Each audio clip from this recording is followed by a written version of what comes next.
So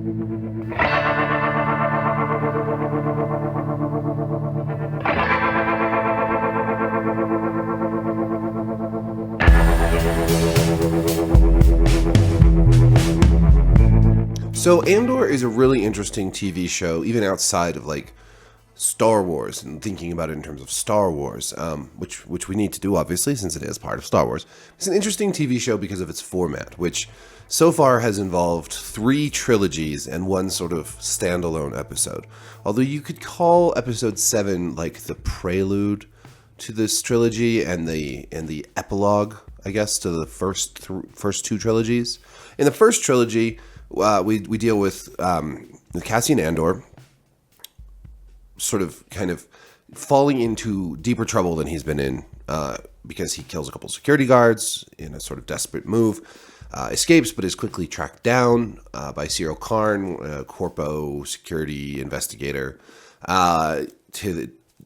This sort of like culminates in him meeting with Luthen, this buyer, who it turns out to be sort of a rebel leader coordinator, later referred to as Axis by the ISB and the Imperial Intelligence Agency.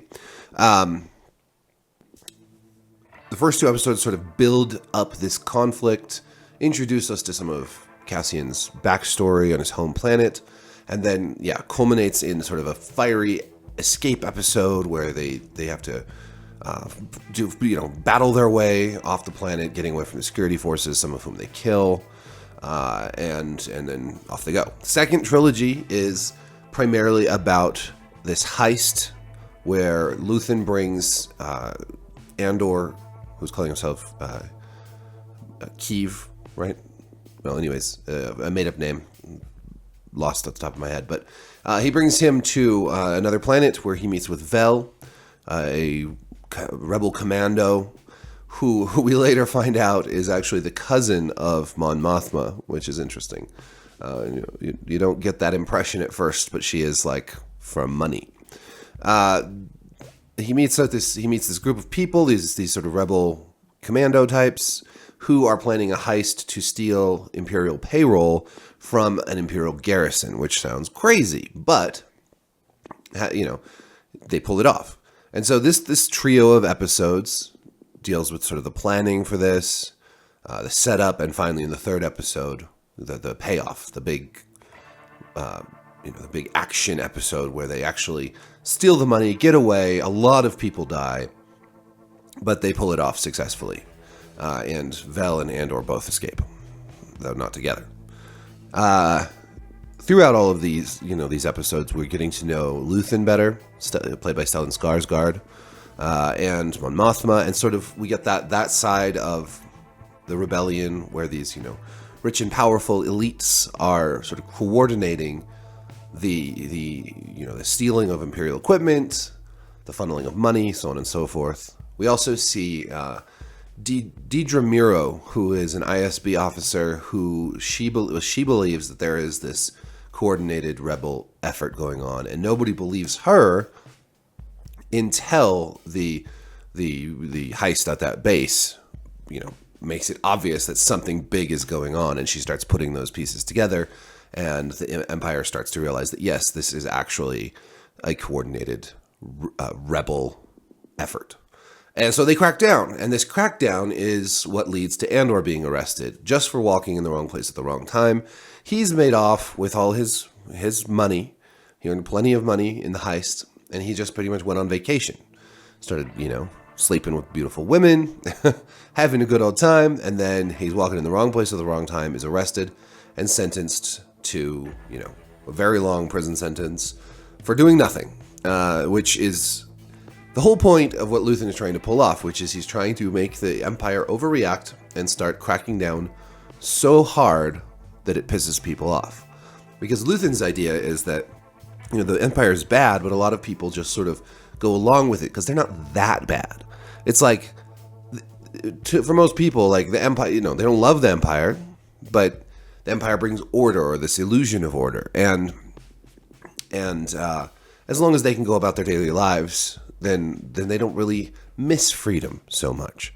Luthen wants them to miss freedom by turning against tyranny, and he needs the tyranny to up the ante so that the people can actually see what's going on. And so getting a massive multi-year sentence for basically being in the wrong place at the wrong time is just one part of that. We also see crackdowns elsewhere. Third trilogy, then, it takes place after this sort of interlude where Andor goes back to his planet and talks with his adopted mother and all that, and with Bix. Third trilogy deals with the prison that Andor is sent to. And when I wrote about this earlier, and I referred to the prison as sort of the Empire's panopticon. And a panopticon is a prison concept developed by the utilitarian philosopher Jeremy Bentham. And a panopticon in Bentham's, he designed an actual prison himself, but he also came up with like this whole concept for what a panopticon does. But basically, it's a this is a very basic description, but it's a circular prison. All the cells are facing inward towards a central tower, and you just need one guard, essentially, in that central tower, but he can see every single prison inmate in their cells and observe them at any time, all the time. They can't see the guard. So they don't know if at any given time they're being watched or not. And the idea is that this is a very utilitarian idea, right? You only need... Conceptually, you don't even need guards in a system like this. You just need people to think they're being watched, and then they sort of self-police. So I view the Narkina, I think it's Narkina 5 prison, as a Star Wars panopticon, right? It's got 7 sides. It's heptagonal, right? But it's essentially shaped like a panopticon. There's that central tower. And as we see, there's hardly any guards in this whole facility. There are hundreds or thousands, maybe even, of inmates.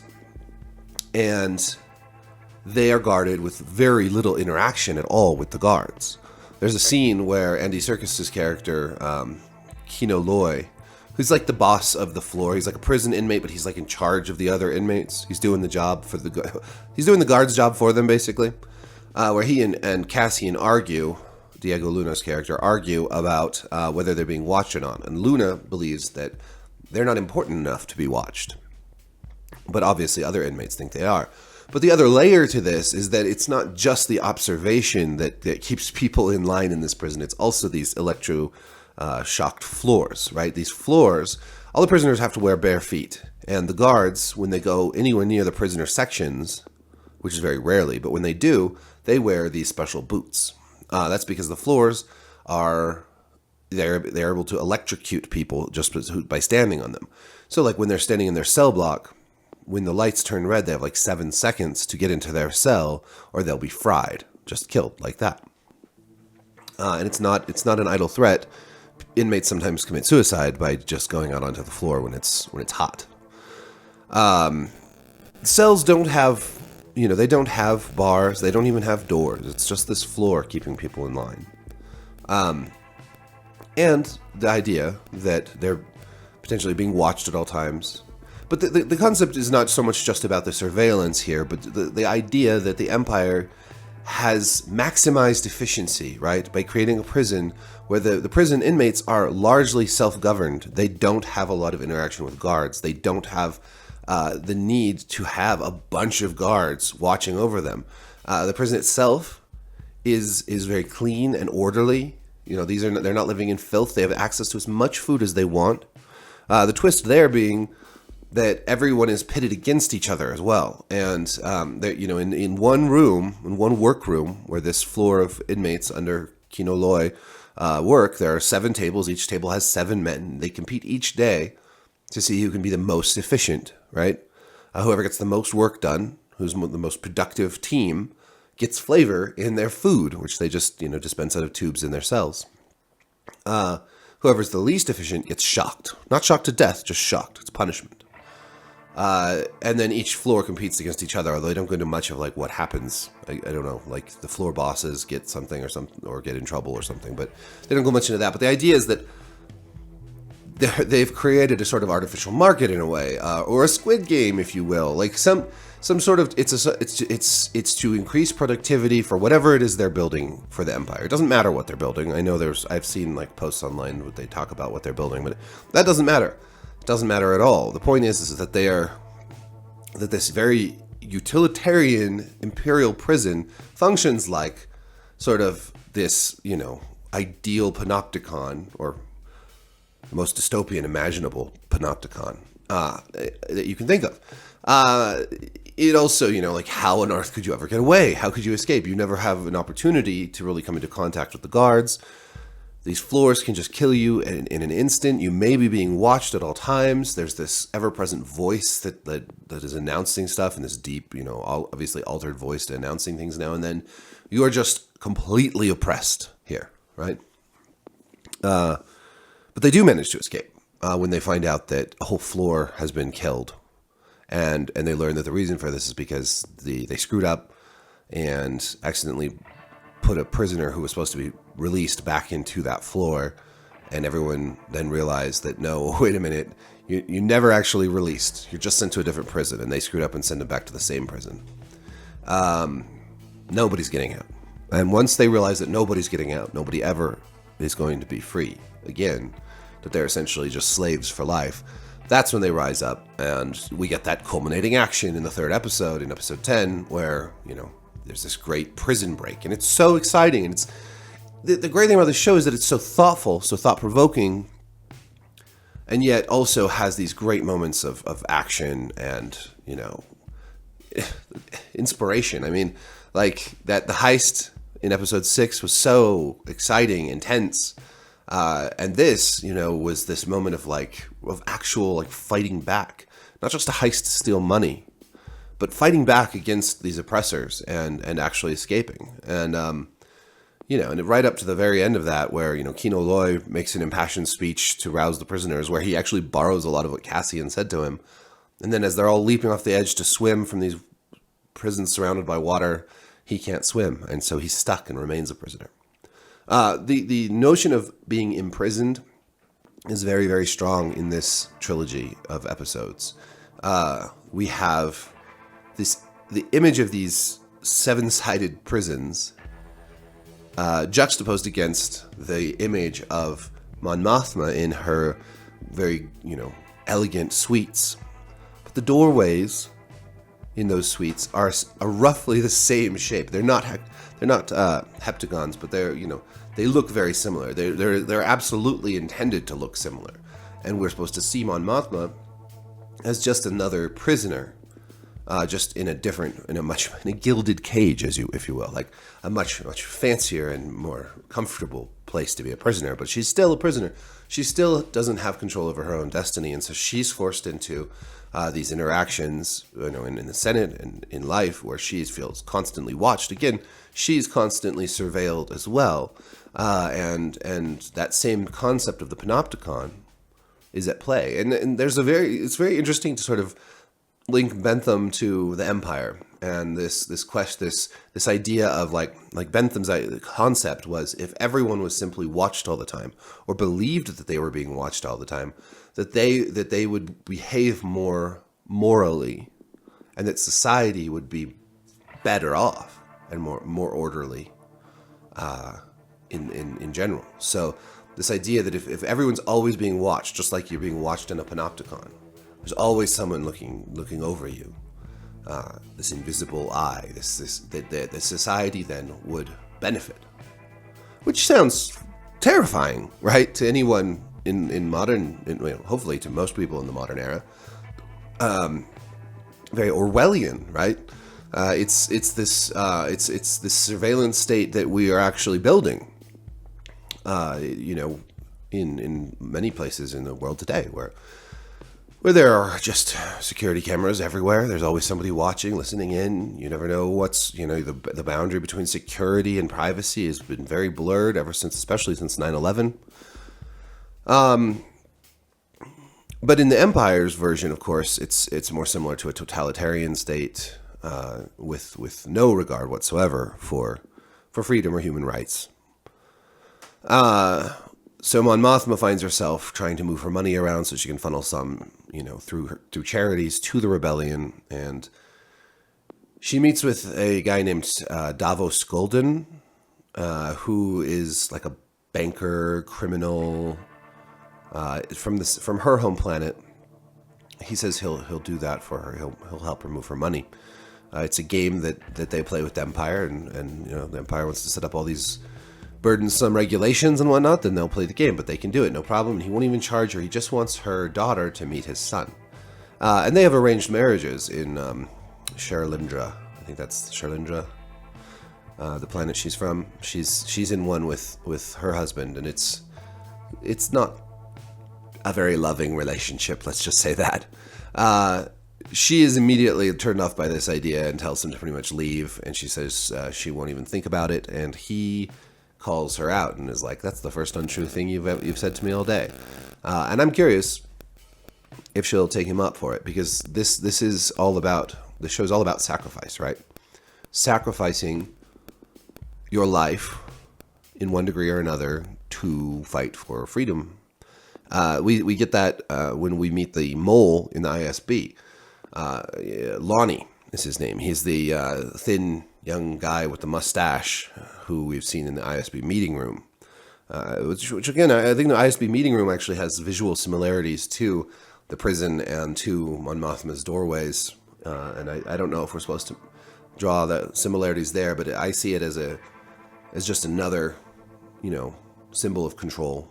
Even the people working for the Empire, even the puppets of the state, are still under the tower, and in the center of in the center of it all, in the central tower, looking out over everybody, is Palpatine.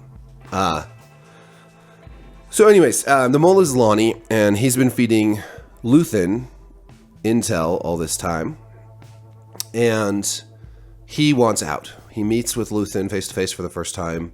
And he tells him he wants out. He's got a new baby girl. He needs to think of his family. He's too much pressure. It's too much on the line. And Luthen is basically like, no. There's only one way out of this now, and that's that's the end. That's the end of the road. That's death.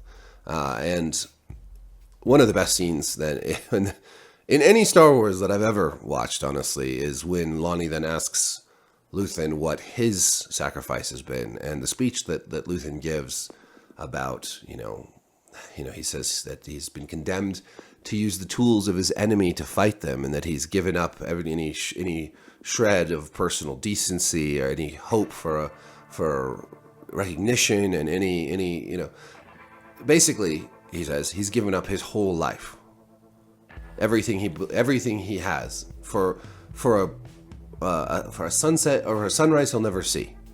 He is fighting for a future generation, and he will not be thanked for it, and he will not see the results of his labor himself, and he does it anyways. It's such a well-written and well-acted moment.